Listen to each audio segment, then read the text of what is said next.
Now, some angry people are calling for a boycott of Whole Foods because the CEO of the company came out against President Obama's health care plan in an op-ed in the Wall Street Journal. The CEO suggested a different plan. But now people who support the Whole Foods CEO are fighting back against the boycotters of Whole Foods, calling for a boycott of the company. Okay, what's a boycott? Joining us live is Dana Lash from the St. Louis Tea Party Coalition. Lash is co-organizer of the Whole Foods boycott. Okay, Dana, what's a boycott? Greta, thanks for having me back again. A boycott is the exact opposite of a boycott. We're not going to punish Whole Foods by withholding our dollars. In fact, we're going to go and support them because they have stood up for free market principles. So we got a bunch of people together, we went to Whole Foods and we dropped some dollar bills and we got some really good groceries. All right, so tell me, where was this Whole Foods you went to, and give me an idea how many people were there, what was said, what was the reaction? Yeah. The Whole Foods that we went to today in particular was the Town and Country Whole Foods. There's a couple of different locations here in St. Louis. And today just was sort of the kickstart to what is going to be a rolling boycott across the country. I know Dallas, Texas also had one. I think there was a city in Arizona that also had a boycott. But before, everything started at 6 o'clock. And within the first 30 minutes, we already had over 300 people. And the lines were packed. There were no more carts left at all. The lines at the registers were super long.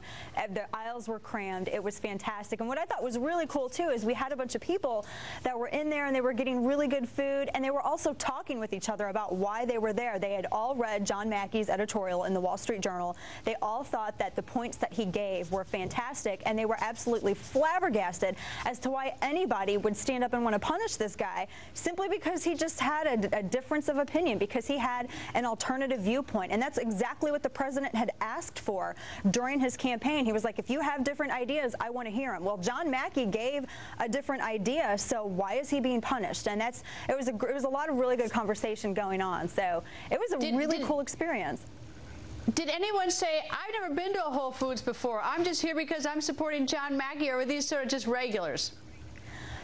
It was kind of like half and half. There were half of the group were people who had gone to Whole Foods before but didn't do so maybe regularly, and then the other half were like, we had never actually been here before because we thought that it was just really maybe hippified, and they loved what Whole Foods had to offer, and they went there and they're like, you know what, we're going to make it a habit to come here every week or at least twice or 3 times a month and really incorporate Whole Foods into our buying routine because of John Mackey went out on a limb for everybody, and we're going to support that.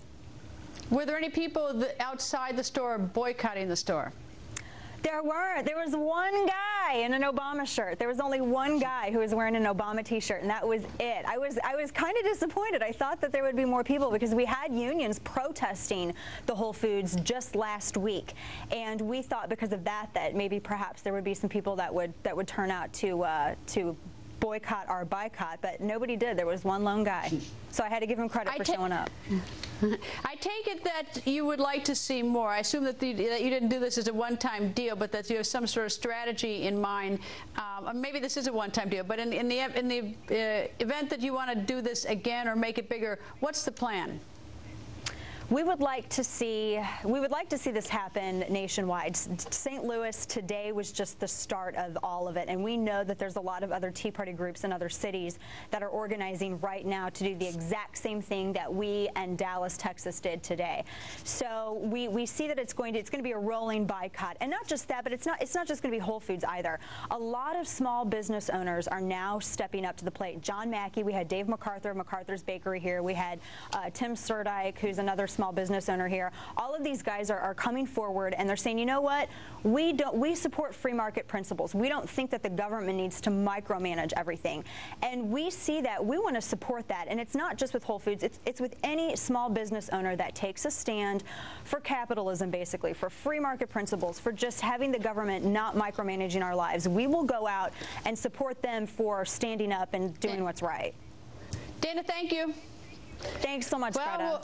Will any of this affect Whole Foods in the long run? Joining us live is Steve Moore, senior economics writer for the Wall Street Journal editorial page. You know, Steve, I'm one beat off all these people a little bit. Like, the problem I have with the bill on Capitol Hill health care is I just don't think you can understand it, so I don't think you'd be for it or against someone beat off. With John Mackey, who's the CEO of Whole Foods, it's not so much that he has a plan that's different from the president. I'm just appalled that here's a guy who has been so good to his employees, and all he's saying is that try my plan, and that there's, he has an idea, and there's a backlash against his expression. Right. He's not like he's a pig of any sort. The way this story has evolved is really pretty incredible. Remember when the boycott was first announced, when we first talked about this, the people at Whole Foods were very freaked out about it. They were very defensive, and they said John Mackey, those are his personal opinions, not the company's, and so on. And what's happened in the last week or two is that a couple things. One is the boycott has fizzled. There's no evidence that this has hurt the company. If you look at the stock price, it's been pretty level. It hasn't hurt the stock. If you look at the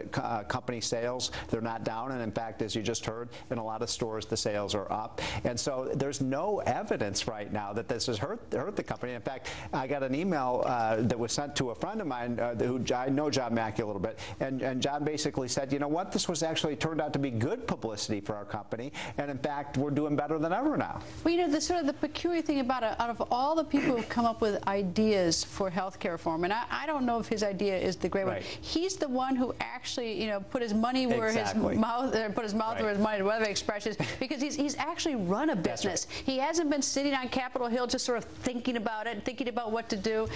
It's almost like the ER doctor. Here's a guy who has run a business and said, here's how to do it. It's a great point. And I don't know if it's a good idea or not, but we should at least listen to him. Well, it is a good idea. I mean, the truth is, if you look at John Mackey as an employer, I mean, this guy is a good corporate citizen. I mean, he pays his workers higher than the union workers receive. He provides excellent medical benefits for his workers. Now, you would think this is exactly what the union... And he doesn't even take a salary. He doesn't take a salary. He said, I've made enough money, so he hasn't taken one since 2007. So here's the amazing part of the story. You would think the unions would be embracing someone like this. He pays high wages. He pays good benefits. He treats his workers well. And yet, what are the unions now have actually, a couple of the unions now have joined this boycott against him because they don't like some of his ideas. But why not embrace his ideas? He's actually found a way to reduce health care costs and cover his workers. But even if he had a dumb idea, here's a guy who really is trying, who's a good business person.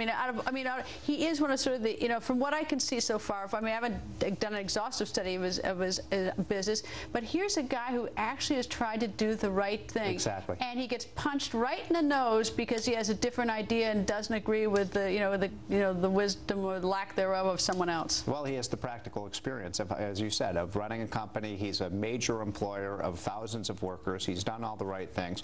And the fact that the left has this kind of visceral hatred of anyone who speaks out with any alternative ideas to the public option. I think he's a lefty, though. Yeah, well, that's the other interesting thing. I know he's a lefty. As I said, I've debated John Mackey. I mean, he's a friend, but he and I hardly agree on a lot of things. And in fact, he thinks CEOs are paid too high and so on. But the point is that this is the guy who has done the right thing, and now people become unhinged because he has alternative ideas. This is not a complainer. This is a guy who says, "Try this. Here's my idea." But anyway, we'll see. We'll see how the good news is his company is doing fine, and I wouldn't be surprised if we don't see these boycotters outnumbering the boycotters, so this turns out to be a net asset for the company. And that's what happens when you write a piece for the Wall Street Journal.